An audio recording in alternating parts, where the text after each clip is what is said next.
ఉన్నానయా, నీకేది అసాధ్యము కాదని తెలుసుకున్నానయా, నీవెప్పుడు మేలు చేస్తావని.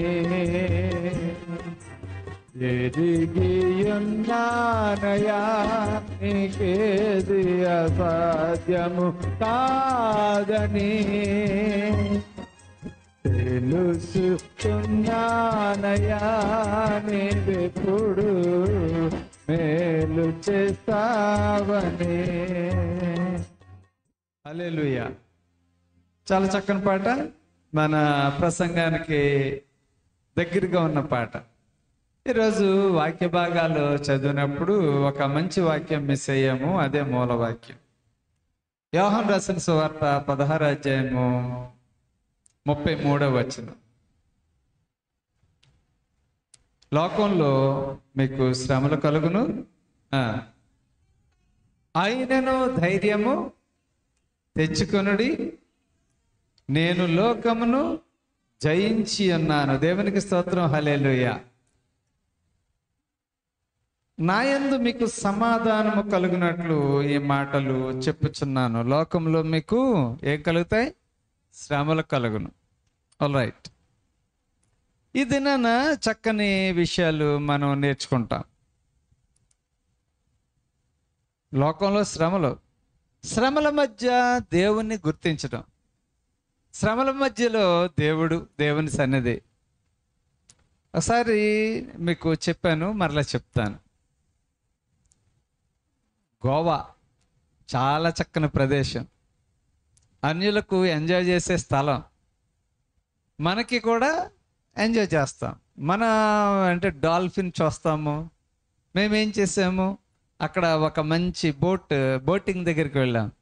చుట్టూరు చాలా మంచి చెట్లు, వావ్, చూడడానికి ఎంత అందంగా ఉందో. అక్కడ టర్నింగ్, వాటర్ ఫ్లో, పెద్ద నది మీద పెద్ద తీగ కట్టారు.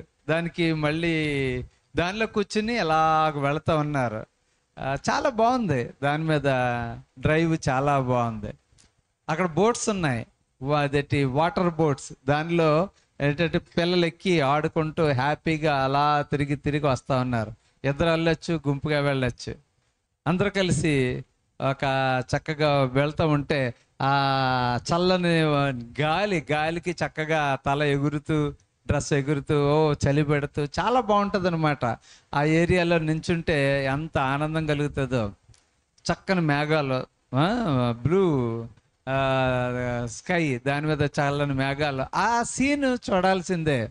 అక్కడ మనకి కూడా కాలంలో దూకేయాలనిపిస్తుంది అనమాట. ఆ బోటింగ్లో అందరూ పిల్లలు వెళ్తూ ఉన్నారు. నది మధ్యలోకి వెళ్ళినప్పటికీ అందులో పంబుస్సుమని లేచింది. ఎలా ఉంటుంది చెప్పండి? మీరు విన్నారనుకో, మీ కాళ్ళ దగ్గర ఒక 6 అడుగుల పాము, ఎంత లావు పాము అలా లేచిందనుకో, ఎలా ఉంటుంది? పాట రాసినట్టుగా నా ప్రాణం నాలో నీరైపోగా అందరికీ పైనుంచి కిందకి చెమటలు పడేవా. అక్కడ దేవుడు ఉన్నాడు, కానీ ఎవరి బోట్లోనూ లేదు పాము. ఎవరి బోట్లో ఉంది? మన పిల్లలు ఎక్కిన బోట్లోనే ఉంది. అక్కడ పరిస్థితి చూడండి. ఆ బోటు నిజంగా మన పిల్లలు చాలా ధైర్యవంతులు. వాళ్ళందరూ ఏసు రక్తం జయం చెప్పుకుంటూ నెమ్మదిగా బయటకు తీసుకొచ్చిన తర్వాత బోటు పిల్లలందరినీ నెమ్మదించాడు. ఆ పాము ఏం చేసింది? ఎవరిని కరవలేదు. వాళ్ళందరూ పంజాబీ డ్రెస్సులు వేసుకున్నారు. మరి ఎవరు డ్రెస్లోకి వెళ్ళిపోయినా ఇంకా ప్రాణం పోయినట్టే. తర్వాత సముద్రం పాము కొంతమంది కరిసింది అనుకోండి, ఆ ఒళ్ళంతా మచ్చలు వచ్చేసి అక్కడ కూడా చనిపోతూ ఉంటారు. అంత భయంకరమైన పరిస్థితుల్లో ఇంచుమించు 16 మంది ఎక్కారనుకుంటాను ఆ బోట్లోకి. 16 మంది. మరి మా చెల్లెళ్ళు, వాళ్ళ పిల్లలు, చిన్న చెల్లి, వాళ్ళ పిల్లలు, ఇంకా చాలామంది మన బోటే. అంతమంది బోట్లో, అన్ని బోట్లు ఉంటుండగా పాము ఏ బోట్లోకి రావాలా? మన బోట్లోకి రావాలి. ఎవరి బోట్లోకి వచ్చిందో అయ్యో అని సంతోషించి నవ్వుకుని వచ్చేది. మరి మన బోట్లోకే వచ్చింది. ఒకసారి కష్టాలు అలాగ ఉంటాయి. ఎలా ఉంటాయంటే జీవితం ఎప్పుడు ఒకేలాగా ఉండదు. జీవితం ఎప్పుడుని సాఫీగా సాగిపోదు. జీవితం యాక్సిడెంట్లతో ఉంటుంది, జీవితం రోగాలతో ఉంటుంది, జీవితం అప్పులతో ఉంటుంది, జీవితం ఎలాగుంటుందంటే భార్యాభర్తల మధ్య గొడవలతో ఉంటుంది, జీవితం పిల్లలకి అనారోగ్యాలతో ఉంటుంది, జీవితం ఇరుగు పొరుగు వారితో సమస్యలు ఉంటుంది. జీవితం ఎప్పుడు సాఫీగా పోదు. జీవిత సమస్యలను అర్థం చేసుకోవాలి. జీవితంలో సమస్యలట తప్పకుండా వస్తాయి. యేసుక్రీస్తు ప్రభు వారు చెప్తున్నారు, లోకములో మీకు శ్రమలు కలుగును. దేవునికి స్తోత్రం, హల్లెలూయా. శ్రమలు లేని వాళ్ళు ఎవరు? శ్రమలు పెద్దోళ్ళకి లేవా? ముసలోళ్ళకి లేవా? చిన్నపిల్లలకి లేవా? చిన్నపిల్లలకి శ్రమలు లేవని అడగండి, వాళ్ళకి కలవరంతులు వచ్చేస్తాయి. స్కూల్ కోసం కలవాట్లు పడిపోతూ ఉంటాడు, భయపడిపోతాడు, జ్వరాలు వచ్చేస్తాయి. ఏంటంటే టీచర్ గారు కానీ కొట్టేస్తారేమో ఎక్కాలు చెప్పకపోతే. ఈరోజు అసైన్మెంట్ ఉందనుకోండి, సబ్మిట్ చేయాలనుకోండి, కడుపు నొప్పి వచ్చేస్తుంది పిల్లలకి. చాలా నేను చూస్తామన్నాను. ఈ మధ్యకాలంలో ఒక్కరోడుతో కౌన్సిలింగ్ చేయాల్సిన పని పడింది. అడిగాను, ఎరా బాబు నువ్వు చదవనంటున్నావంట, నువ్వు 10th క్లాసు పాస్ అయిపోరా బాబు అంటే, నేను నా ఆఫీస్లో చేతులు కట్టుకుని నుంచోమన్నా. నా పక్కన కుర్చీ వేస్తాను. ఆడు LKG వాడవని 10th క్లాస్ వాడవని, కూర్చో మాట్లాడుకుందాం. ఓకే కూర్చున్నాడు. ఎందుకు నువ్వు ఎలా ఉన్నావు అంటే, నాకే తెలియడం లేదు సార్. ఏడుస్తున్నాడు. నేను మా అమ్మ మీద కోప్పడిపోతున్నాను, కేకలేసేస్తున్నాను, మా తమ్ముడిని తిట్టేస్తున్నాను. ఎందుకు తిడుతున్నానో నాకే తెలీదు, నా ఒంట్లో ఏం జరుగుతుందో నాకు తెలియదు అని అతను ఏడ్చేస్తా ఉన్నాడు. నేను చాలా బాధపడ్డాను. అంటే ఒకవేళ బయోలాజికల్ చేంజ్ కావచ్చు. మనుషులు తల్లులు తండ్రులు దెబ్బలాడుకుంటారు, తండ్రులు పిల్లలు దెబ్బలాడుకుంటారు. లోకంలో మేము పతనమైన లోకంలో ఉన్నాం, పాపపు లోకంలో ఉన్నాము, శ్రమల లోకంలో ఉన్నాం, మనము కష్టపడే లోకంలో ఉన్నాం. ఈ లోకంలో we have a loss of love. ప్రేమికులను మనం పోగొట్టుకుంటాం. అంటే ప్రేమికులు విడిపోవచ్చు, మనం ప్రేమించేవారు చనిపోవచ్చు. ప్రేమికులను మనం పోగొట్టుకుంటాం. కష్టాలు వస్తూ ఉంటాయి. ఆ కష్టాలు ఏ రూపంలో ఉంటాయో తెలీదు. డబ్బు రూపంలో ఉంటాయా తెలీదు, అప్పుల రూపంలో ఉంటాయా తెలీదు, లేదంటే ఏ రూపంలో వస్తాయో తెలీదు. ఇరుకులు ఇబ్బందులు అంటారు, అది సాధారణంగా మాట్లాడుకునే మాట. ఇప్పుడు ఒక గ్రామంలోకి వెళ్ళామనుకోండి, సరైన తిండి ఉండదు, వైటమిన్స్ భోజనం ఉండదు, వాళ్ళు ఏం తింటున్నారో అలాగే గంజులు తాగేసి పచ్చడి తినేసి ఇంకా అలా బ్రతుకుతూ ఉంటారు. రోగం వచ్చిందనుకోండి, నా బ్రతికి ఇంతేనేమో అనుకుంటూ వాళ్ళు అలాగే చనిపోతారు. ఒకవేళ బాగుపడ్డారా, మళ్ళీ ఇంట్లో భర్తలు చక్కగా వంటలు చేయించుకుంటే హ్యాపీగా ఉంటారు. ఒకవేళ అనారోగ్యం వచ్చిందనుకోండి, ఎన్నో సమస్యలు. కుటుంబంలో సమస్యలు సాధారణంగా వస్తూ ఉంటాయి. ఆయన సమస్యల మధ్య మనం ధైర్యం కలిగి ఉండాలి, దేవుని వెతుక్కుంటూ ఉండాలి. సమస్యల్లో దేవుని వెతకడం అంటే చాలా కష్టం. సమస్యలు లేని వాళ్ళు ఎవరు? సమస్యల్లో భార్యలు, భర్తలు, పురుషులు, స్త్రీలు అందరూ సమస్యలు ఎదుర్కొన్న వాళ్ళే. బైబిల్లో ఎంతమంది ఎన్ని రుజువులు ఉన్నాయో. ఎక్కువగా మనం యోబునే జ్ఞాపకం చేసుకుంటాం. ఆర్థిక ఇబ్బందులు, అంత ధనవంతుడు పతనం అయిపోయాడు, బిజినెస్ పోయింది. అందరూ ఏమనుకుంటారంటే అందరి దగ్గర అక్రమంగా తినేసాడు, అందుకని బిజినెస్ పోయింది అనుకోవచ్చు. అందుకనే కీర్తనకారుడు అంటున్నాడు, నీతిమంతులు పడిపోవడానికి కారణమేమీ లేదు. ఇందాక కీర్తన గ్రంథం చదివారు కదా, కీర్తన ఎంత చెప్పండి? 119వ దావీదు కీర్తన వచనం చెప్పండి. వారు తూలి తొట్టిల్లుటకు కారణమేమీ లేదు. దేవునికి స్తోత్రం, హల్లెలూయా. వారు తూలి తొట్టిల్లుటకు, అసలు ఒక నీతిమంతుడు తూలిపోవడానికి కారణం ఏమన్నా ఉందా? సాతాను పడగొట్టేసింది, లేకపోతే ఏదో జరిగింది. ముందు సాతాను పడగొట్టింది అంటారు, చేసిన పాపాలకే ప్రాయశ్చిత్తం అంటారు. కొన్నిసార్లు కొన్ని గృహాల్లో మరి భర్త చనిపోయి ఉండొచ్చు, వాళ్ళు ఏం పాపం చేశారు? అతను పాపం చేసి ఉంటాడు, మరి పిల్లలు ఏం పాపం చేశారు? కొన్ని గృహాల్లో కుమారుడు చనిపోయి ఉంటాడు, వాళ్ళు ఏం పాపం చేశారు? ఆ కుర్రాడు ఏదో పాపం చేశాడు అనుకుందాం, మరి అతని మీద ఆధారపడ్డ వాళ్ళు ఏం పాపం చేశారు? కొన్నిసార్లు వారు తూలి తొట్టిల్లుటకు కారణమేమీ లేదు. ఈ కారణాల కోసం మనుషులే వెతుక్కుంటూ ఉంటారు. మనుషులు సుడిగుండాలలో, సమస్యలలో దేవుణ్ణి వెతకడం అనేది చాలా కష్టమైన విషయం. ఈ మధ్యకాలంలో మరి విజయవాడ ఆ ప్రాంతాల్లో తుఫాన్ వచ్చినప్పుడు కొంతమంది చనిపోవడం జరిగింది. కొన్ని వస్తువులు, పాత్రలు కొట్టుకుపోయినాయి. ఇల్లంతా మురుగుతో నిండిపోయింది. ఏ పాత్ర పట్టుకున్న మురికి కనిపిస్తూ ఉంది. చాలా ఇబ్బందుల్లో ఉన్నారు. ఒకసారి ఒక సమస్యని మనం చూస్తాం. ఎక్కడంటే మార్కు సువార్త 4వ అధ్యాయము 35వ వచనం నుండి 41వ వచనంలో యేసుక్రీస్తు ప్రభు వారు శిష్యులతో పాటు ఒక పడవలో ప్రయాణం చేస్తూ ఉంటారు. ఆ పడవ మధ్యలోనికి వెళ్ళిన తర్వాత తుఫాన్ వచ్చింది. యేసుక్రీస్తు ప్రభు వారు నిద్రపోతూ ఉన్నారు. నిద్రపోతూ ఉన్నప్పుడు అక్కడ తుఫాన్ వచ్చింది. శిష్యులు ఒకవేళ బోటులోనికి వచ్చే నీళ్లు మీద కాన్సన్ట్రేషన్ ఉంచారు. ఆ బోటు మునిగిపోకుండా నీళ్లు బయటకు పారబోస్తూ ఉన్నారు. శిష్యులు ఆ తుఫాను ఎంత నష్టం కలగజేస్తుందో అని ఆలోచిస్తూ ఉన్నారు. శిష్యులు తుఫాను తీవ్రత కోసం ఆలోచిస్తూ ఉన్నారు. ఈ తుఫాను తీవ్రత ఎలాగున్నది? మనము ఒడ్డుకు చేరగలమా? మనం తీరానికి చేరగలమా? ఇదిగో ఒకళ్ళు నీళ్లు తోడుతూ ఉండండి, ఒకళ్ళు గట్టిగా లంగర వేయండి, ఒకళ్ళు పడవ నడిపించండి. ఇలాగ వాళ్ళు పనులు పురమాయించుకుంటూ ఉన్నారు. కానీ వాళ్ళు మిస్ అయింది ఏంటంటే అక్కడ యేసుక్రీస్తు ప్రభు వారితో ఉన్నాడని, దేవుని సన్నిధి వారితో ఉన్నదని వారు గుర్తించలేకపోతూ ఉన్నారు. అనేక సందర్భాల్లో మనం అలాగే ఉంటాం. కారణం ఏంటంటే కష్టాలు వచ్చినప్పుడు ఆ కష్టాల మీద మనం కాన్సన్ట్రేషన్ ఉంచుతాం. ఆ కష్టం కలిగించిన వాని మీద కాన్సన్ట్రేషన్ ఉంచుతాం.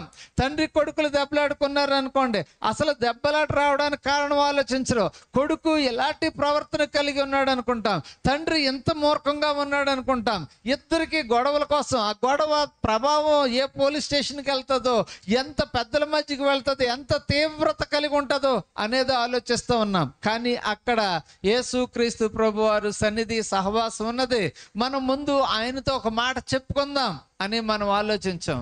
ఈరోజు మనం తెలుసుకోవలసిన చక్కని విషయాలు ఏంటంటే సుడిగుండాల మధ్య దేవుని సన్నిధి, సమస్యలలో దేవుని సన్నిధి, మన కష్టాల్లో దేవుని సన్నిధి అని మనం ఆలోచించాలి. ఇక్కడ తుఫాను వస్తూ ఉంది. శిష్యులు మరి తొందరపడుతున్నారు. తుఫాను మీద కాన్సన్ట్రేషన్ ఉంచారు. ఆ తుఫాను వల్ల పడవ మునిగిపోతుంది. నీటిని బయటకు పారబోయడంలో కాన్సన్ట్రేషన్ ఇచ్చారు. దాన్ని నడిపించడంలో కాన్సన్ట్రేషన్ ఇచ్చారు. తుఫానుకు భయపడుతున్నారు. కానీ వారు ప్రభువుకి ప్రార్థన చేయాలన్న విషయాన్ని వారు మర్చిపోయారు. ప్రియమైన సహోదరి సహోదరులారా, మనం అర్థం చేసుకోవాల్సిన చక్కని విషయం ఏంటంటే మనము ఆ తుఫానుని అణచగలిగిన శక్తి కలిగిన దేవుడు ఆ పడవలో ఉన్నాడని మనం అర్థం చేసుకోవాలి. అక్కడ 10 మంది 16 మంది వెళతా ఉంటే 6 అడుగులు పొడవగలిగిన ఒక విషసర్పం మరి పడవలోకి వచ్చిందంటే అక్కడ చిన్నపిల్లలు మరి పెద్దవాళ్ళు అందరూ అక్కడ ఏమాత్రం వాళ్ళు భయపడిపోయి నీటిలో తూకేసిన ప్రాణాపాయమే, ఇది ప్రాణాపాయమే. కానీ అక్కడ దేవుని సన్నిధి సహవాసం ఉండి, దేవుని యొక్క పరిశుద్ధత కాపుదల ఉండి దేవుడు ఏం చేశాడు తెలుసా? ఎవరికి చిన్న హాని జరగలేదు. కానీ ఆ పామును గురించిన భయం ప్రజల్లో ఉంది. ఎప్పుడైనా సరే దాని యొక్క తీవ్రత, కష్టం గురించిన తీవ్రత మనల్ని భయపడుతుంది. అది మనలను వణికింప చేస్తుంది. అది మనకి ఇంకా జీవితంలో అయ్యి బాబు అని మరెప్పుడు అలాంటి పడవెక్కకూడదు అనేలా చేస్తుంది. కానీ ఒకటి మాత్రం మనం గుర్తుంచుకోవాలి, ఇలాంటి జీవిత అనుభవాలు, స్టార్మ్స్ అంటే తుఫానులు, జీవితంలో వచ్చే సమస్యలు, జీవితంలో వచ్చే నిందలు, జీవితంలో వచ్చే ఈ యొక్క విషయాలు మనకి ఏం చేస్తాయి? ఎందుకు వస్తాయి? ఎందుకు దాని గుండా తీసుకువెళ్తా ఉన్నాడు? ఒకవేళ దేవుడు నిన్ను ఆ పడవలో పాము ఎందుకు ఉంచాడంటే జీవితంలో నిన్ను ఎప్పుడు పడవెక్కకుండా చేద్దారనా? ఒక్కొక్కసారి బైక్ మీద వెళ్తాం. బైక్ మీద వెళ్ళినప్పుడు నేను బైక్ మీద వెళ్తున్నప్పుడు సడన్గా ఊరకనే పడిపోయాను. నాకు కూడా దెబ్బలు తగిలినాయి. ఒకసారి నేను పాస్టర్ గారు ఉప్పాడ నుంచి వస్తా ఉన్నా. అక్కడ చాలా అద్భుతమైన కూడిక జరిగింది. పరిశుద్ధాత్మని కార్యాలు జరిగినాయి. అందరూ ప్రవచించారు, ఆత్మతో నింపబడ్డారు, మంచి వాక్యము, అందరూ సంతోషించారు. మేము సంతోషంగా ఆ విషయాలన్నీ మననం చేసుకుంటూ వస్తుంటే మేము చాలా ఫాస్ట్గా వెళ్ళడం లేదు. ఇంచుమించు ప్యాషన్ ప్లస్ బైక్ 40 స్పీడ్లో వెళుతూ కబుర్లు చెప్పుకుంటూ ఉన్నాం. మరి మేము ఏ బస్సునే గొద్దలేదు. 2 కుక్కలు గొడవ పెట్టుకుని వచ్చి మా బైక్ మీద పడినాయి. ఇక్కడ నొసడి మీద దెబ్బ తగిలింది, ఇక్కడ దెబ్బ తగిలింది, కాలు మీద దెబ్బ తగిలింది, పెదం చితికిపోయింది. నేను దేవుని సేవ చేసుకునే వస్తామన్నాను. వారు తూలి తొట్టులుట కారణం లేదన్నట్టుగా మాకు ఏమి కారణం లేదు, ఊరకనే పడిపోయాం. ఇంకా ఎప్పుడు నేను బైక్ తీయకూడదనే ఉద్దేశంతో దేవుడు నాకు గుణపాఠం చెప్పాడా? అది తప్పు. అలా కాదు. ఒకసారి ఒక అతను అంటాడు, ఏంటండి చట్నీ మీద వేసుకుని వచ్చారన్నాను నేను. సర్వర్ అన్న తర్వాత చట్నీ పడుతుంది అన్నాడు. అంటే వాళ్ళు సర్వ్ చేస్తూ ఉన్నారు, కూర ఏదో పడుతుంది. అలాగే బైక్ తీసుకున్న తర్వాత ఇప్పుడో కింద పడతారు, కాలుకి ట్విస్ట్ అవుతుంది, లేకపోతే కొంచెం కాలుతుంది, లేకపోతే చిన్న పెద్ద యాక్సిడెంట్లు అవుతుంది. యాక్సిడెంట్ అయిందని బైక్ పట్టుకోకూడదని కాదు. ఇలాంటివి మన జీవితంలో ఎందుకు ఈ సమస్యలు వస్తూ ఉన్నాయి? ఎందుకు ఈ యాక్సిడెంట్లు? ఎందుకు అనారోగ్యాలు? ఎందుకు గొడవలు? తల్లిదండ్రుల మధ్య గొడవలు, తండ్రికి పిల్లాడికి మధ్య గొడవ, తల్లికి కూతురికి మధ్య వాదన, లేకపోతే ఈ అత్తగారికి మామగారికి మధ్య గోడలు. ఇలాంటి గొడవలు ఎందుకు వస్తూ ఉన్నాయి? We are living in the fallen state. మనము పడిపోయిన పతనమైన ఈ లోకంలో జీవిస్తూ ఉన్నప్పుడు అన్ని సమస్యలే. సాతాను కొన్ని తీసుకొస్తే మనం కొన్ని చేసుకుంటూ ఉంటాం. కాబట్టి ఇక్కడ తుఫానులు వచ్చినప్పుడు, సమస్యలు వచ్చినప్పుడు ఇవి మన విశ్వాసాన్ని పరీక్షిస్తూ ఉంటాయంట. యాకోబు రాసిన పత్రిక 1వ అధ్యాయము 2వ వచనం నుంచి 4వ వచనం వరకు ఆయన చెప్తున్నాడు, మీరు శోధనలలో పడినప్పుడు మహానందమని ఎంచుకొనడి. కారణం ఏంటంటే ప్రతి శోధన, విశ్వాసమునకు కలుగు ప్రతి శోధన అంటే పరీక్ష ఓర్పును పుట్టించునని ఎరిగి మీరు నానా విధములైన శోధనలలో పడినప్పుడు అది మహానందమని ఎంచుకొనుడి. మీకు 10th క్లాస్ పరీక్ష వచ్చినప్పుడు మహానందమని ఎంచుకొనుడి. ఈ రోజు నా నాలెడ్జ్ టెస్ట్ చేస్తారు. నేను స్టేట్ ఫస్ట్ వస్తానా, స్కూల్ ఫస్ట్ వస్తానా, నా ర్యాంక్ అంత వస్తుంది, పరీక్షించుకోవడానికి ఇది ఒక చక్కని అవకాశం. ఓకే, అలాగే గృహంలో నీ యొక్క లీడర్షిప్, నాయకత్వం టెస్ట్ చేసుకోవడానికి ఒక పరీక్ష. కుటుంబంలో ఒక సమస్య వచ్చినప్పుడు నువ్వు ఎంత నిలబడగలవు, ఎంత ఓర్పు ఉన్నది. ఒక తల్లికి బిడ్డ పుట్టినప్పుడు ఆ పడే కష్టం నీ ఓర్పుని, నీ సహనాన్ని చూపిస్తూ ఉంటుంది. నువ్వు అలా చూపించగలిగినప్పుడే నువ్వు మంచి తల్లివి, మంచి ఒక బిడ్డకి తల్లివి అవుతావు. చాలాసార్లు సహనం అనేది తల్లుల దగ్గరే నేర్చుకోవాలి. వాళ్ళ పిల్లల దగ్గర చూపించే సహనం. అర్ధరాత్రి మీద లేచి ఏడుస్తారు. ఎందుకు ఏడుస్తారో తెలియదు, కడుపు నొప్పి వస్తుందో తెలియదు, లేకపోతే దెయ్యం పడిందో తెలియదు, ఏమైందో తెలియదు, కాలు నొప్పి పట్టిందో చేయి నొప్పి పట్టిందో తెలియదు. వాళ్ళు ఏడుస్తుంటే తల్లులకి పిచ్చొచ్చేస్తుంది. ఆ పక్కన ఉన్న వాళ్ళు ఎందుకు ఏడుపు అనుకుంటూ ఉంటారు. ప్రతి విధమైన శోధనలో పడినప్పుడు అది మహానందం. ఇప్పుడు బోట్లో పాము వస్తే ఆనందమా? బోటుకి ఏంటి తుఫాన్ వస్తే ఆనందమా? కాదు. It will test your faith. నీకు దేవుని మీద ఎంత విశ్వాసం ఉంది, నీవు ఆ శోధనలో తట్టుకుని నిలబడగలవా? యోబు, నీకు గొర్రెలు పోయినాయి, దేవుడు ఇచ్చాడు, దేవుడు తీసుకున్నాడు. అయ్య బాబా, నేనైతే ఆ స్థాయికి వెళ్ళలేను, గుండె ఆగిపోతే. కారణం తెలుసా? అతను నిజంగా విశ్వాసానికి లేకపోతే విశ్వాసులకు మాదిరికరంగా ఉన్నాడు. అలాంటి భాషను మనం వాడగలమో లేదో తెలియదు, కానీ కుమారులు చనిపోయారంటే దేవుడు ఇచ్చాడు, దేవుడు తీసుకున్నాడు అన్నాడు. గొర్రెలు పోయినాయి అంటే దేవుడు ఇచ్చాడు, దేవుడు తీసుకున్నాడు. నీ ఇల్లులు కూలిపోయినాయి అంటే దేవుడు ఇచ్చాడు, దేవుడు తీసుకున్నాడు అన్నారు. కానీ అలాగా చిన్న తుఫాన్ వచ్చినప్పటికీ బాబోయ్ ఎంత గొడవ, ఎంత గోల, ఎవరో సహాయం చేస్తారని వారు సహాయం చేయలేదని ఇలాగ విమర్శలతో దేవుని సన్నిధిలో ప్రార్థించేవారు ఎంతమంది ఉన్నారు. మనందరి జీవితంలో మనకు తెలుసో తెలియకో కొన్ని తుఫాన్లు వస్తూనే ఉంటాయి. అది ఒకవేళ వరద కురిచిన తుఫాను, లేకపోతే ఆర్థిక తుఫాను, లేకపోతే కోడల రూపంలో ఉన్న తుఫాను, అల్లుడు రూపంలో ఉన్న తుఫాను, లేకపోతే కూతురు రూపంలో ఉన్న తుఫాను, ఏ తుఫానో తెలీదు. బట్ దేర్ విల్ బి ఏ తుఫాను. అక్కడ తప్పకుండా సైక్లోన్ ఉంది. ఆ సైక్లోన్లో నువ్వు ఏ విధంగా నిలబడగలుగుతావు? రెండవది ఏంటంటే, ఇలాంటి తుఫాను నీ జీవితంలో ఏర్పడినప్పుడు దేవుని శక్తిని గుర్తించాలి. ఆ తుఫానును అణచగలిగిన దేవుడు. 107వ దావీదు కీర్తన అంటాడు, సముద్రం మీద గాలిని పుట్టించువాడు ఆయనే, గాలిని అణపగలిగిన వాడు ఆయనే. ఆయన గాయమును చేయువాడు, గాయమును కట్టువాడు. అలాంటి గొప్ప దేవుని మనం కలిగి ఉండి మనం భయపడిపోతూ ఉన్నాం. ఒక గొప్ప పని చేయడానికి భయపడుతూ ఉన్నాం. ఏదైనా ఒక గొప్ప ప్రాజెక్ట్ చేయడానికి భయపడుతున్నాం. కుటుంబాన్ని ఇల్లు కట్టాలంటే భయపడుతున్నాం. పెళ్లి చేయాలంటే భయపడుతున్నాం. పిల్లలు ఎదుగుతుంటే కొంతమంది భయపడిపోతారు. అయ్య బాబు, మా కూతురు ఎదిగిపోయింది, ఇప్పుడు ఎలాగా, చేతిలో డబ్బులు లేవు. దేవుడు సమస్తము సమకూర్చువాడు. నేనేం చేశాను, డబ్బులు దాచిన తర్వాత నాది కుదురుగా ఉండలేదు. అప్పుడు ఏం చేసింది తెలుసా? నేను అన్నాను, నువ్వు మంజుల, నువ్వు శక్కైనా పెళ్ళికి డబ్బులు దాసావు, మంచిదే. నాకేమన్నా 1,00,000 రూపాయలు ఇస్తావా? నేను చిన్న గది కట్టుకుంటాను, నా మ్యూజిక్ ఇన్స్ట్రుమెంట్ పెట్టుకోవడానికి అన్నాను. ఓకే అన్నది. ఆ డబ్బులు చూశాను, మొత్తం సగం సగం తీసుకొచ్చి మొత్తం అవగొడేసాను. లిటరల్గా 10 లక్షలు అవగొడేసాను. ఏంటి పెళ్ళికి దాసిన డబ్బులు. ఇంకా నాకు టెన్షను. అప్పుడే ఒకళ్ళని అడిగాను, ఏమండి నేను 1వ తారీఖున వస్తాను, 10 లక్షలు ఉంచండి. అయితే మంజుల గారి విశ్వాసం గొప్పదే. ఆవిడ ప్రార్థన చేస్తూనే ఉన్నారు. నేనేమో అప్పుల కోసం ఆలోచిస్తున్నాను, ఆవిడేమో అప్పు చేయకుండా పెళ్లి చేద్దాము అంటూ ఉన్నారు. దేవుడు నమ్మకమైన దేవుడు. నేను ఏదో ఒక చిన్న పని కోసం వర్క్ నాకు తెలుసుకో మొత్తానికి దోబరాగా ఖర్చు చేసేసాను. దేవుడు అద్భుతంగా ఎల్ఐసీల రూపంలో, ఇతర లోన్స్ రూపంలో మేము పెద్దగా ఖర్చు చేయకుండా దేవుడు ఏం చేశాడంటే ఆ ధనాన్ని ఏర్పాటు చేశాడు. దేవునికి స్తోత్రం, హల్లెలూయా. అది దేవుని శక్తి.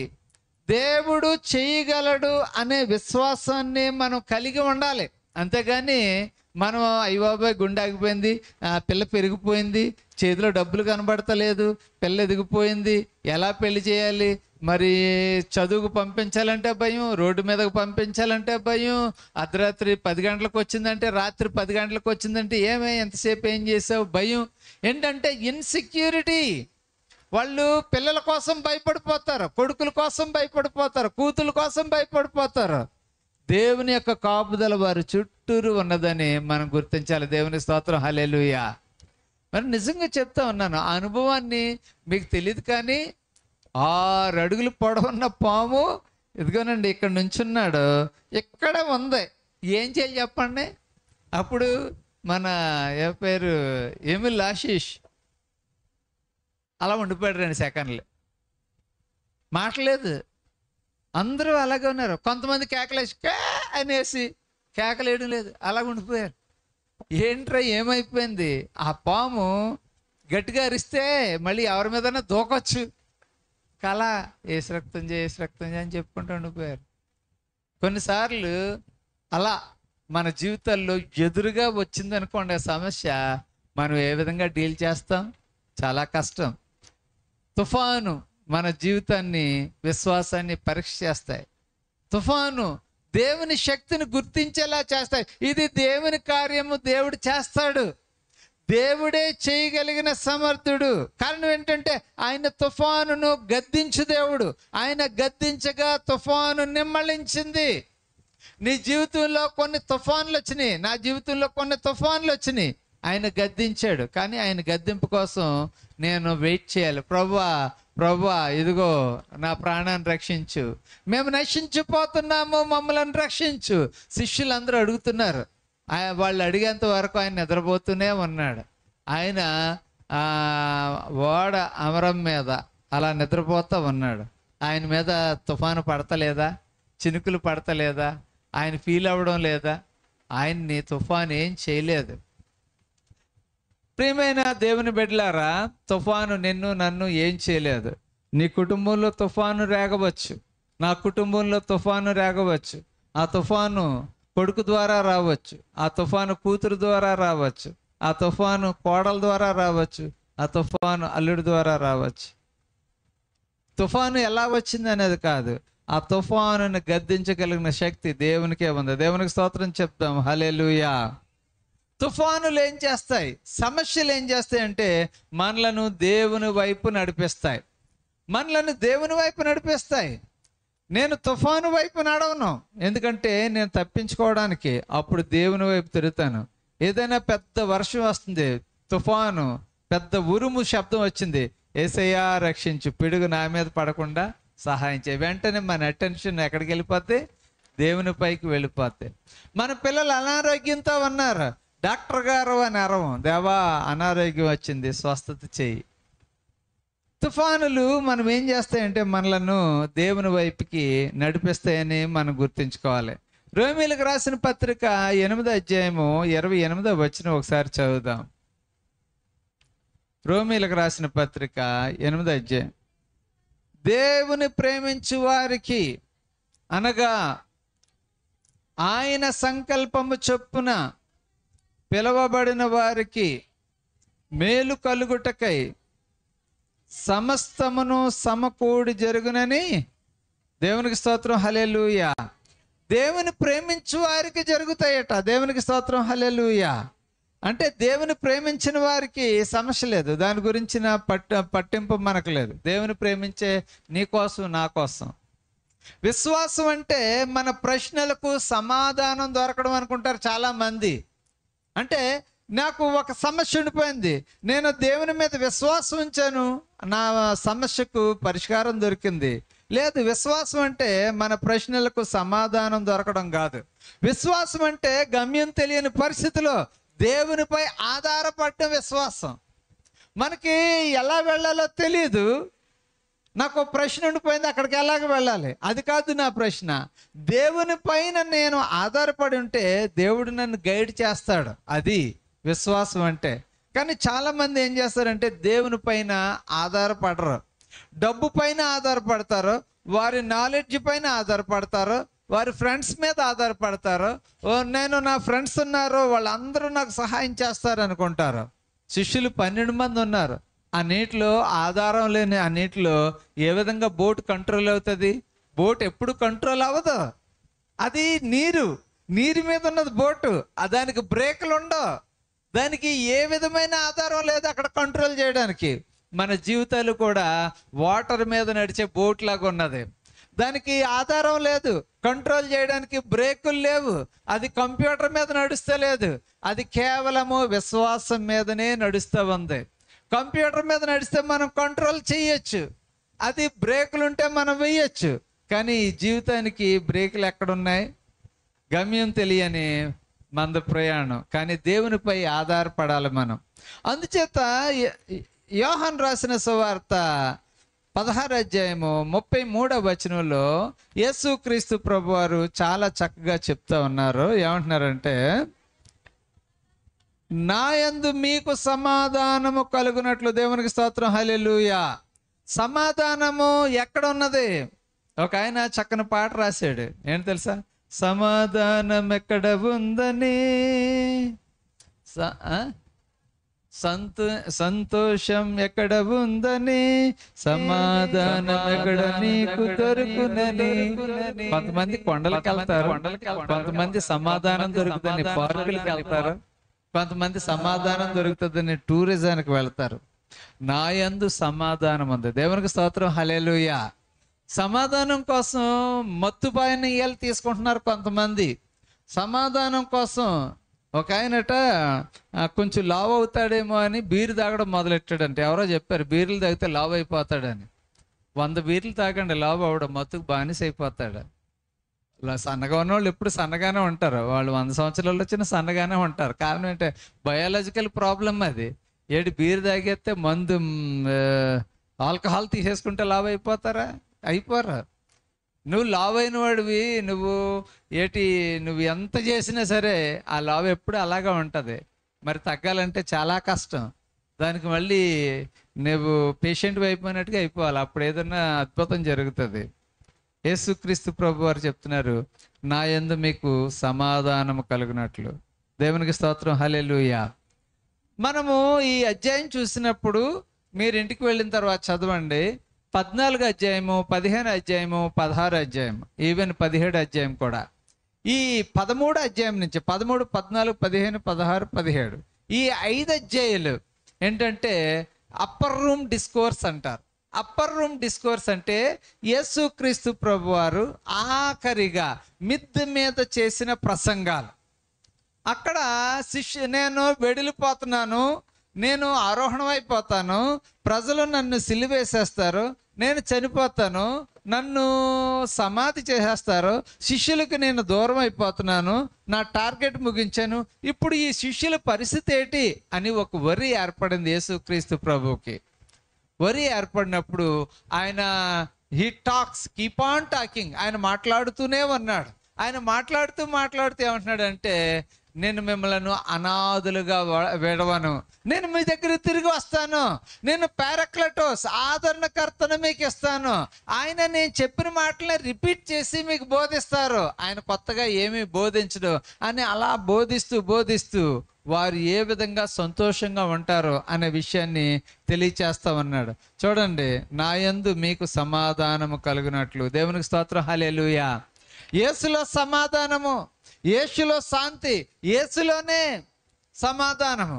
లోకంలో ఎప్పుడు శ్రమలే, యేసులో ఉన్నప్పుడు మాత్రం శాంతి, సమాధానం. మనం ఏం చేస్తామంటే యేసు క్రీస్తుని విడిచి మనం వెళ్ళిపోతూ ఉంటే ఆనందం కలుగుతుంది అనుకుంటూ ఉంటాం. ఒక ఆయన యేసుక్రీస్తు ప్రభుని విడిచిపెట్టేశాడు. ఏమయ్యా అంటే, యేసు ప్రభు నాకు ఏమీ చేయలేదండి, ఏదో చేస్తాడని వచ్చాను కానీ చేయలేదు, ఆ మాత్రం దానికి ఎందుకు ఉండాలని వెనక్కి వెళ్ళిపోయాను అని అంటాడు. వాళ్ళు ఏంటి ఆశించి వచ్చారు? నిజానికి యేసు మీద విశ్వాసంతో రాలేదు. విశ్వాసంతో వచ్చినప్పుడు, విశ్వాసం అనున్నది నిరీక్షింపబడి వాటి యొక్క నిజస్వరూపం, అదృశ్యమైనవి వనవనుటకు రుజువు. ఈరోజు నేను ఇంత గొప్ప బోధకుండా అయ్యానంటే కేవలం విశ్వాసం, తల్లిదండ్రులు ఉంచిన విశ్వాసం, అది నా విశ్వాసం, అది మన మీద పెద్దలు ఉంచిన విశ్వాసం, నమ్మకం. దేవుడు అద్భుతం చేయడం మొదలుపెట్టాడు. నీ కుమారుల జీవితంలో దేవుడు అద్భుతం చేయాలి అనుకుంటే నీవు విశ్వాసం ఉంచాలి ముందు. నీ కుమార్తెల జీవితంలో అద్భుతాలు జరగాలంటే ముందు నీ విశ్వాసం ఉంచాలి. వచ్చిన ఈ చిన్న పెద్ద శోధనలకి, తుఫాన్లకి మనం భయపడిపోయామనుకోండి, ఏమవుతుందంటే కుటుంబం చిన్నాభిన్నం అయిపోతుంది. వాళ్ళు తుఫాన్ వచ్చింది, మనం ఎలాగా మునిగిపోతున్నామని దూకేశారనుకోండి, అంతే, జీవితాలు పతనం అయిపోతాయి. ఓడలోనికి పాము వచ్చింది కదా, మనం దూకేద్దాం అనుకుంటే అక్కడ ప్రాణాలు పోతాయి. అక్కడే వాళ్ళ కాన్ఫిడెన్స్ని డెవలప్ చేసుకోవాలి, ధైర్యం కలిగి ఉండాలి. కుటుంబంలో ఏ చిన్నదానికి మనం భయపడిపోకూడదు. కుటుంబంలో, అరణ్యంలో, ఆపదలో చూడండి, పౌలు గారు ఉన్నారు. పౌలు గారు రక్షణ పొందకముందు, సువార్త యేసుక్రీస్తుని అంగీకరించక ముందు, అబ్బా ఏమి అదృష్టవంతుడు, చక్కగా ఇంటింటా చొచ్చి అందరిని కొట్టేయచ్చు, అందరి మీద అధికారం చలాయించవచ్చు, అందరిని ఏమైనా చేసుకోవచ్చు. కారణం ఏంటంటే అలాంటి అధికార పత్రికలు అతనికి ఉన్నాయి. దేవుని పేరు మీద కొట్టేసి మన దేవుని కానోళ్ళని ఆరాధన చేస్తున్నాడంటే అందరూ ఓకే ఇగో లెటర్ ఇచ్చేసాడు కదా, అధికార పత్రికలు వచ్చినాయి. కానీ ఎప్పుడైతే యేసుక్రీస్తుని ప్రభు నమ్మాడో అప్పటి నుంచి ఏమైంది తెలుసా? అతను నోరిపితే కొడుతున్నారు, అతన్ని మామూలుగా కొడతలేదు. ఆఖరుకి ఆ దెబ్బలు తినక పారిపోయేదాకుండా కొంతమంది అంటే అర్ధరాత్రి మీద గోడ మీద నుంచి దింపి తప్పించారట. అతను సముద్రం మీద ప్రయాణం చేస్తుంటే ఆహారం లేదు, తుఫాను, ఆహార వస్తువులన్నీ పాడేశారు. ఆఖరుకు ఓడ పగిలిపోయింది. ఆ నీటి మీద, చెక్క మీద పడుకుని ఒడ్డుకి ఈదుకుని వెళ్ళాడు. ఒడ్డుకి ఈదుకుని వెళ్ళిన తర్వాత చలి వేసేస్తుంటే, పొలలు ఏరుతుంటే ఆ మంటలోంచి ఒక పాము వచ్చి చేయి కరిసేసింది. ఎన్ని కష్టాలు, అన్ని కష్టాలు పౌలు గారికే రావాలా? కానీ ఆయన ఏమంటున్నాడంటే, ఈ కష్టాలన్నీ నేను ఎవరి కోసం అనిపించాను? నా ప్రభు కోసం అనుభవించాను. నా సాక్ష్యాన్ని స్థిరంగా నిలబెట్టుకోవడం కోసం, నేను క్రీస్తు ప్రభువులో నా టార్గెట్, నా పరుగుని తుదముట్టుకోవడం కోసం నేను ఎలా చేశాను. మన జీవితాల్లో ఎదురయ్యే ప్రతి చిన్న సమస్యకి మనం ఏం చేస్తామంటే భయపడిపోతూ ఉంటాము. అనారోగ్యం వచ్చింది, భయపడిపోతాం. డయాబెటీస్ వచ్చింది, ఇంకా భోజనం మానేస్తాం. ఆ లోకంలో ఎవరికి లేదు, నా ఒక్కడికే ఉందనుకుంటా ఉంటాం. ఏ చిన్నది వచ్చినా నా కుటుంబానికే రావాలనుకుంటాం. నాకు మొన్న ఒక ఆమె వేసిన ప్రశ్న, నా ఇంట్లోనే ఈ కష్టం ఎందుకు జరగాలి? మీ ఇంట్లోనే కాదు, నా ఇంట్లోనే జరిగింది, నన్ను ఏం చేయమంటారా? అవునా? ఇది కామన్గా అందరిలోనూ జరిగే సమస్యలు. ప్రియమైన దేవుని బిడ్డలారా, మనం ఏం చేస్తూ ఉంటామంటే, ఒక తుఫాను మన జీవితంలో వచ్చినప్పుడు మనకే ఎందుకు వచ్చింది అనుకుంటాం. అక్కడ రాయబడింది, లోకాసు వార్తలు ఉంటుంది, యేసు ఉన్న నావకు తుఫాను వచ్చింది. అక్కడ అనేకమైన నావలు ఉన్నాయి, ఏ నావకే రాలేదు, యేసు ప్రభు ఉన్న నావకే. ఇది చాలా విచిత్రంగా ఉంటుంది. అది చదివినప్పుడు నాకు పెద్ద ఎఫెక్టివ్గా కనిపించలేదు. ఎందుకంటే అది అయ్యా ఆ నౌకే వచ్చింది అనుకున్నాం. కానీ అక్కడున్న మేము ప్రాక్టికల్గా అనుభవించాం ఏంటంటే, అక్కడే 25 బోట్లు 20 బోట్లు ఉన్నాయి, ఇంకా ప్రజలు నిలబడ్డారు. మరి మా పిల్లలు ఎక్కిన బోట్లోకే ఎంత పాము వచ్చింది, ఎప్పుడు చరిత్రలో ఏ పాము లేదట. మా పిల్లడు ఎక్కిన దానికే పెద్ద పాము వచ్చింది. కొన్నిసార్లు దేవుడు మన విశ్వాసాన్ని పరీక్షిస్తూ ఉంటాడు. అలాంటి సమయంలో మనం ధైర్యం చేసుకోవాలి. ఈ రోజున యేసుక్రీస్తు ప్రభువారు వాగ్దానం చేస్తున్నాడు, సమస్యలలో దేవుని సన్నిధిని గుర్తించడం ఎలాగా, సమస్యలలో దేవునితో మనం గడపడం ఎలాగా, మనం ఒకసారి ఆలోచిద్దాం. సమస్యలలో దేవుని సన్నిధిని గుర్తించడం ఎలాగంటే, మార్క్స్ వార్తలో శిష్యులందరూ వచ్చి ఏం చేస్తున్నారు, ప్రభువా మేము నశించిపోతున్నాము, మమ్ములను రక్షించు. దేవునికి స్తోత్రం, హల్లెలూయా. ఈరోజు నీ ప్రార్థన, నా ప్రార్థన అదే, ప్రభువా మేము ఆర్థిక ఇబ్బందుల్లో నశించిపోతున్నాము, దయచేసి మమ్మల్ని రక్షించు. ఇదిగో ఉద్యోగాల కోసం మేము పడిగాపులు పడుతూ ఉన్నాం ఎన్నో సంవత్సరాల నుంచి, దయచేసి దర్శించు. ఇదిగో పిల్లలు లేక బాధపడుతూ ఉన్నాము, దయచేసి దర్శించు. పిల్లల ఆరోగ్యం కోసం ప్రార్థన చేస్తున్నాము, దయచేసి దర్శించు. ఎందుకంటే నీ ట్యాబ్లెట్లు రక్షించవేమో, నీ యొక్క ఇంట్లో ఏమీ రక్షించదు, కేవలము దేవుని కృప. నేను ఒక స్టోరీ బుక్ చదువుతున్నాను, అది మన దగ్గరికి వస్తున్నారు కదా మనోహర్ గారు, ఆయన రాసిన ఒక పుస్తకం, అది నమ్మకం. ఆ స్టోరీ కథ పేరు నమ్మకం. జపాన్ దేశంలో సునామీ వచ్చిందంట. సునామీ వస్తే ప్రజలందరూ చాలామంది చాలా ప్రాణ నష్టం జరిగింది, ఆస్తి నష్టం జరిగింది. అందుకని ఏం చేశారట, ఆ ప్రాంతం వాళ్ళు ఎత్తైన ఒక గోడ కట్టారట, సునామీల నుంచి రక్షించుకుందామని. ఒక్క అతను మాత్రం ఈ గోడ మీద నమ్మకం లేదు అని చెప్పేసి ఓ ఫ్యామిలీ ఏం చేసిందంట, ఆ ప్రాంతాన్నే విడిచిపెట్టేసి దాని ఎదురుగుండా ఇంకో ఎత్తైన ప్లేస్ ఏదో ఉంటే అక్కడికి వెళ్ళిపోయి అక్కడ ప్రార్థన చేసుకుంటున్నారంట. కొన్ని సంవత్సరాల తర్వాత మళ్ళీ సునామీ వచ్చి గోడ పడగొట్టేసిందంట. మీకు తెలుసా, ఈ సముద్ర ఒడ్డున రోడ్డు తెగిపోతూ ఉంటుంది, పెద్ద పెద్ద రాళ్ళు వేస్తారు, ఒక్కొక్కసారి రాళ్ళు కూడా కరిగిపోతూ లోపలికి వెళ్ళిపోతూ ఉంటాయి. అంత పెద్ద గోడ ఏమైంది, మళ్ళీ కూలిపోయింది. మనం అనుకుంటాం, మనము ఇగో సునామీ వచ్చింది, గోడను నమ్ముకున్నాము, మనం బలమైన గోడ కదా అని గోడను నమ్ముకున్నారు. గోడను కాదు మనం నమ్ముకోవాల్సింది, దేవుణ్ణి నమ్ముకోవాలి. మన జీవితంలో నమ్ముకోవాల్సింది యేసుక్రీస్తు ప్రభువారిని. ఆయనే మనకు శాంతి సమాధానం ఇస్తానంటూ ఉన్నాడు. మనం ఈ అధ్యాయాలన్నీ చూసినప్పుడు, 16 అధ్యాయము 15 అధ్యాయము ఇవన్నీ చూసినప్పుడు ఎంత చక్కగా ఉన్నా చూడండి. ఒకసారి 14 అధ్యాయము 25వ వచనం నుండి చదువుతాం. ఒకసారి ఎవరన్నా చదవండి. నేను మీ యొద్ద ఉండగానే ఈ మాటలు మీతో చెప్పితిని, ఆదరణకర్త అనగా తండ్రి నా నామమున పంపబోవు పరిశుద్ధాత్మ సమస్తమును మీకు బోధించి నేను మీతో చెప్పిన సంగతులన్నిటినీ మీకు జ్ఞాపకము చేయను. శాంతి మీకు అనుగ్రహించి నా శాంతిని మీకు అనుగ్రహించుచున్నాను. లోకం ఇచ్చినట్టుగా నేను మీకు అనుగ్రహించట్లేదు. మీ హృదయమును కలవరపడనీయకుడి, వెరవనీయకుడి. దేవునికి స్తోత్రం, హల్లెలూయా. శాంతి అనే దగ్గర నెంబర్ 3 వేసి ఫుట్ నోట్ ఏమని ఇచ్చాడు, సమాధానము. సమాధానమును మీకు అనుగ్రహించుచున్నాను. తుఫానులో సమాధానం, సమస్యలో సమాధానం, ఈ లోకంలో సమాధానము, మన ప్రియమైన వారిని పోగొట్టుకున్నప్పుడు సమాధానము, మన కష్టాలు వచ్చినప్పుడు సమాధానం, ఇరుకులు ఇబ్బందులు వచ్చినప్పుడు సమాధానం. మన దైవజనులను, మరి మన బైబిల్లో ఉన్న దేవుని యొక్క విశ్వాస వీరులను మనం గురిగా పెట్టుకొని మనం ముందుకు సాగిపోవాలి. ప్రభు ఇచ్చే సమాధానాన్ని మనం కలిగి ఉండాలి. మనమందరం కూడా కళ్ళు మూసుకుని ప్రార్థన చేద్దాం. ప్రభువా, నా కుటుంబ జీవితంలో మరి తుఫాను ఉన్నది, ఆ తుఫాను పోవాలంటే ఓన్లీ మార్గం యేసయ్యా, నీ సన్నిధానానికి వస్తున్నాను, నీవు ఆ తుఫానుని అణుచు ప్రభువా. ఇదిగో ఆ తుఫాన్నే నేను చూస్తూ ఉన్నాను, ఆ తుఫాను తీవ్రతను చూస్తున్నాను, ఆ తుఫాను వల్ల పడవ పగిలిపోద్దేమో అనుకుంటా ఉన్నాను, ప్రాణాలు పోతాయేమో అనుకుంటున్నాను. కాదు ప్రభువా, నీవు ఉన్నావు కదా. సమస్యల మధ్య దేవుని సన్నిధి, సమస్యలలో దేవుని సన్నిధి అదేం చేస్తుందంటే నీకు శాంతి సమాధానం అనుగ్రహిస్తుంది. సమాధానం లేక ఈరోజు ఎంతమంది బాధపడుతున్నారు, అసమాధానంతో ఎంతమంది ఉన్నారు, కష్టాల్లో ఎంతమంది ఉన్నారు, రోగంతో ఎంతమంది బాధపడుతున్నారో, మరి కుమార్తెల వివాహాల కోసం ఎంతమంది బాధపడుతున్నారు, కుమారుల కోసం ఎంతమంది బాధపడుతున్నారు, వారి సెటిల్మెంట్ కోసం బాధపడుతున్నారు. ఇలాగా ప్రతిసారి మనం దిగజారిపోతూ ఉన్నాం, భయపడిపోతూ ఉన్నాం. ప్రియమైన స్నేహితులారా, దేవుని సన్నిధిలో మనం ప్రార్థన చేస్తున్నాం. ప్రభువా, నీకు వందనాలు చెల్లిస్తున్నాము. మా సమాధానమునే నీకు ఇస్తాను అని అన్నారు. లోకంలో మీకు సమస్య కలుగుతుంది అని అన్నారు. నా సమాధానమును మీకు ఇస్తాను అన్నారు. మీరు చేసిన వాగ్దానాన్ని బట్టి వందనాలు. సమాధానం నాకు ఇవ్వండి, సమాధానం మా బిడ్డలకు ఇవ్వండి, సమాధానం మా సంఘ బిడ్డలందరికీ అనుగ్రహించండి.